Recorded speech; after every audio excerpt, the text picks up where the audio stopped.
अथ द्वात्रिंशोऽध्यायः 32वां अध्याय। परम धर्म का प्रतिपादन, शैवागम के अनुसार पाशुपत ज्ञान तथा उसके साधनों का वर्णन। ऋषियों ने पूछा, वायुदेव, वह कौन सा श्रेष्ठ अनुष्ठान है जो मोक्ष स्वरूप ज्ञान को अपरोक्ष कर देता है?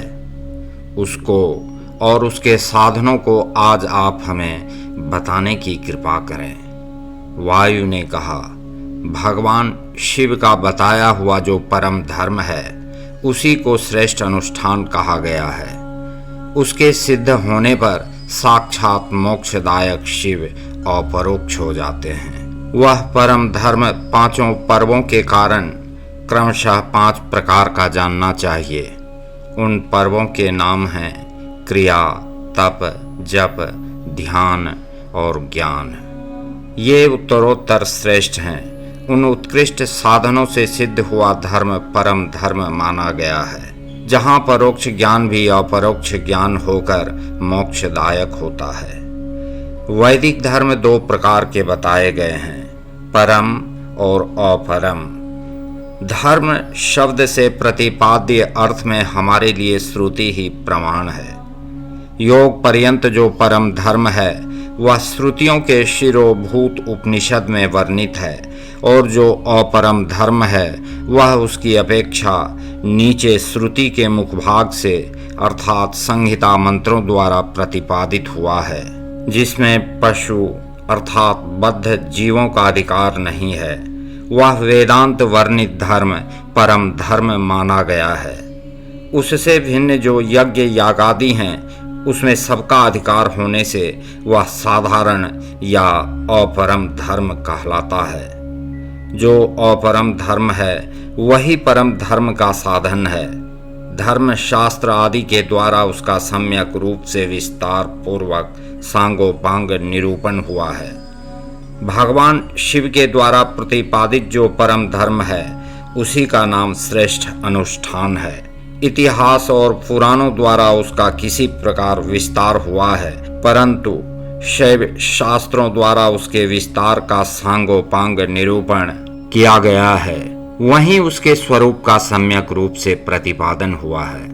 साथ ही उसके संस्कार और अधिकार भी सम्यक रूप से विस्तार पूर्वक बताए गए हैं। शैव आगम के 2 भेद हैं, स्रोत और अस्रोत। जो श्रुति के सार तत्व से संपन्न है वह संस्कार संपन्न स्रोत है, और जो स्वतंत्र है वह अस्रोत माना गया है। स्वतंत्र शैवागम पहले 10 प्रकार का था, फिर 18 प्रकार का हुआ। वह कामिका आदि संज्ञाओं से सिद्ध होकर सिद्धांत नाम धारण करता है। श्रुति सारमय जो शैव शास्त्र है उसका विस्तार 100 करोड़ श्लोकों में किया गया है। उसी में उत्कृष्ट पाशुपत व्रत और पाशुपत ज्ञान का वर्णन किया गया है। युग युग में होने वाले शिष्यों को उसका उपदेश देने के लिए भगवान शिव स्वयं ही योगाचार्य रूप से जहाँ तहाँ अवतीर्ण हो उसका प्रचार करते हैं।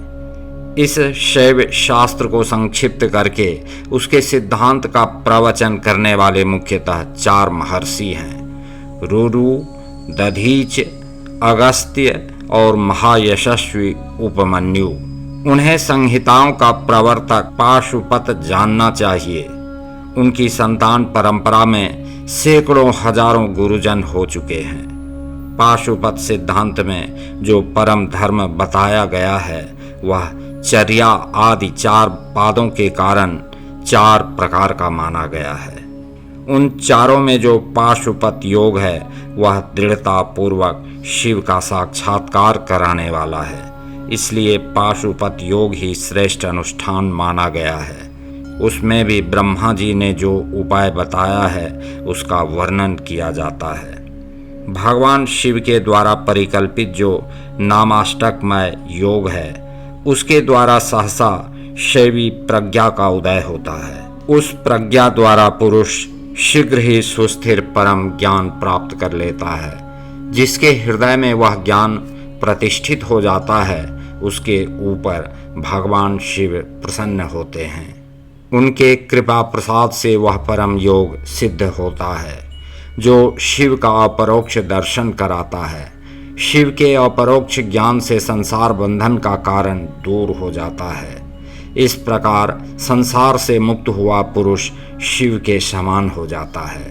यह ब्रह्मा जी का बताया हुआ उपाय है, उसी का पृथक वर्णन करते हैं। शिव, महेश्वर, रुद्र, विष्णु, पितामह अर्थात ब्रह्मा, संसार वैद्य, सर्वज्ञ और परमात्मा, ये मुख्यतः 8 नाम हैं। ये 8 मुख्य नाम शिव के प्रतिपादक हैं। इनमें से आदि के 5 नाम क्रमशः शांत्यतीता आदि 5 कलाओं से संबंध रखते हैं और उन 5 उपाधियों को ग्रहण करने से सदा शिव आदि के बोधक होते हैं। उपाधि की निवृत्ति होने पर इन भेदों की निवृत्ति हो जाती है। वह पद तो नित्य है, किंतु उस पद पर प्रतिष्ठित होने वाले अनित्य कहे गए हैं। पदों का परिवर्तन होने पर पद वाले पुरुष मुक्त हो जाते हैं। परिवर्तन के अनंतर पुनः दूसरे आत्माओं को उस पद की प्राप्ति बताई जाती है और उन्हीं के वे आदि के 5 नाम नियत होते हैं। उपादान आदि के योग से अन्य 3 नाम अर्थात संसार वैद्य, सर्वज्ञ और परमात्मा भी त्रिविध उपाधि का प्रतिपादन करते हुए शिव में ही अनुगत होते हैं। अनादिमल का संसर्ग उनमें पहले से ही नहीं है तथा वे स्वभावतः अत्यंत शुद्ध स्वरूप हैं, इसलिए शिव कहलाते हैं। अथवा वे ईश्वर समस्त कल्याणमय गुणों के एकमात्र घनीभूत विग्रह हैं, इसलिए शिव तत्व के अर्थ को जानने वाले श्रेष्ठ महात्मा उन्हें शिव कहते हैं। 23 तत्वों से परे जो प्रकृति बताई गई है, उससे भी परे 25वें तत्व के स्थान में पुरुष को बताया गया है, जिसे वेद के आदि में ओंकार रूप कहा गया है। ओंकार और पुरुष में वाच्यवाचक भाव संबंध है। उसके यथार्थ स्वरूप का ज्ञान एकमात्र वेद से ही होता है।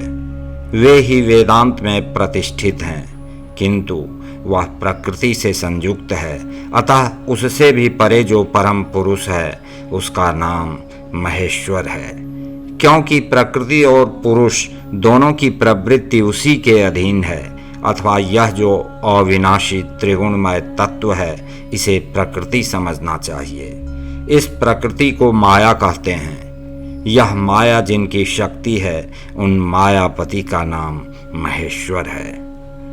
महेश्वर के संबंध में जो माया अथवा प्रकृति में क्षोभ उत्पन्न करते हैं वे अनंत या विष्णु कहे गए हैं। वे ही कालात्मा और परमात्मा आदि नामों से पुकारे जाते हैं। उन्हीं को स्थूल और सूक्ष्म रूप भी कहा गया है। दुख अथवा दुख के हेतु का नाम रुत है। जो प्रभु उसका द्रावण करते हैं, उसे मार भगाते हैं, उन परम कारण शिव को साधु पुरुष रुद्र कहते हैं। कला, काल आदि तत्वों से लेकर भूतों में पृथ्वी पर्यंत जो 36 तत्व हैं, उन्हीं से शरीर बनता है। उस शरीर, इंद्रिय आदि में जो तंद्रा रहित हो व्यापक रूप से स्थित हैं, वे भगवान शिव रुद्र कहे गए। जगत के पिता रूप जो मूर्त्यात्मा हैं, उन सब के पिता के रूप में भगवान शिव विराजमान हैं, इसलिए वे पितामह कहे गए हैं। जैसे रोगों के निदान को जानने वाला वैद्य तदनुकूल उपायों और दवाओं से रोग को दूर कर देता है, उसी तरह ईश्वर लय योगाधिकार से सदा जड़ मूल रहित संसार रोग की निवृत्ति करते हैं। अतः संपूर्ण तत्वों के ज्ञाता विद्वान उन्हें संसार वैद्य कहते हैं। 10 विषयों के ज्ञान के लिए 10 इंद्रियों के होते हुए भी जीव तीनों कालों में होने वाले स्थूल सूक्ष्म पदार्थों को पूर्ण रूप से नहीं जानते, क्योंकि माया ने ही उन्हें मल से आवृत कर दिया है। परंतु भगवान सदाशिव संपूर्ण विषयों के ज्ञान के साधन भूत इंद्रियादि के न होने पर भी जो वस्तु जिस रूप में स्थित है उसे उसी रूप में ठीक ठीक जानते हैं, इसलिए वे सर्वज्ञ कहलाते हैं। जो इन सभी उत्तम गुणों से नित्य संयुक्त होने के कारण सबके आत्मा हैं, जिनके लिए अपने से अतिरिक्त किसी दूसरे आत्मा की सत्ता नहीं है, वे भगवान शिव स्वयं ही परमात्मा हैं। आचार्य की कृपा से इन 8 नामों का अर्थ सहित उपदेश पाकर शिव आदि 5 नामों द्वारा निवृत्ति आदि 5 कलाओं की ग्रंथिका का क्रमशः छेदन और गुण के अनुसार शोधन करके गुणित उद्घात युक्त और अनिरुद्ध प्राणों द्वारा हृदय, कंठ, तालु, भ्रू मध्य और ब्रह्मरंध्र से युक्त पुर्यष्टक का भेदन करके सुषुम्ना नाड़ी द्वारा अपने आत्मा को सहस्रार चक्र के भीतर ले जाए। उसका शुभ्र वर्ण है, वह तरुण सूर्य के सदृश रक्त वर्ण केसर के द्वारा रंजित और अधोमुख है। उसके 50 दलों में स्थित अ से लेकर अक्ष तक 100 बिंदु अक्षर कर्णिका के बीच में गोलाकार चंद्रमंडल है। यह चंद्रमंडल छत्राकार में स्थित है। उसने एक ऊर्ध्वमुख 12 दल कमल को आवृत कर रखा है। उस कमल की कर्णिका में विद्युत सदृश अकथादि त्रिकोण यंत्र है। उस यंत्र के चारों ओर सुधा सागर होने के कारण वह मणि द्वीप के आकार का हो गया है। उस द्वीप के मध्य भाग में मणिपीठ है। उसके बीच में नाद बिंदु के ऊपर हंसपीठ है। उस पर परम शिव विराजमान हैं। उक्त चंद्रमंडल के ऊपर स्थित शिव के तेज में अपने आत्मा को संयुक्त करे। इस प्रकार जीव को शिव में लीन करके शाक्त अमृत वर्षा के द्वारा अपने शरीर के अभिषिक्त होने की भावना करे। तत्पश्चात अमृतमय विग्रह वाले अपने आत्मा को ब्रह्मरंध्र से उतारकर हृदय में 12 दल कमल के भीतर स्थित चंद्रमा से परे श्वेत कमल पर अर्धनारीश्वर रूप में विराजमान मनोहर आकृति वाले निर्मल देव भक्त वत्सल महादेव शंकर का चिंतन करे। उनकी अंग कांति शुद्ध स्फटिक मणि के समान उज्ज्वल है। वे शीतल प्रभा से युक्त और प्रसन्न हैं। इस प्रकार मन ही मन ध्यान करके शांत चित्त हुआ मनुष्य शिव के 8 नामों द्वारा ही भावमय पुष्पों से उनकी पूजा करे। पूजन के अंत में पुनः प्राणायाम करके चित्त को भली भांति एकाग्र रखते हुए शिव नामाष्टक का जप करे। फिर भावना द्वारा नाभि में 8 आहुतियों का हवन करके पूर्णाहुति एवं नमस्कार पूर्वक 8 फूल चढ़ाकर अंतिम अर्चना पूरी करके चुल्लू में लिए हुए जल को आत्म समर्पण की भावना से शिव के चरणों में समर्पित कर दे। इस प्रकार करने से शीघ्र ही मंगलमय पाशुपत ज्ञान की प्राप्ति हो जाती है और साधक उस ज्ञान की सुस्थिरता पा लेता है। साथ ही वह परम उत्तम पाशुपत व्रत एवं परम योग को पाकर मुक्त हो जाता है।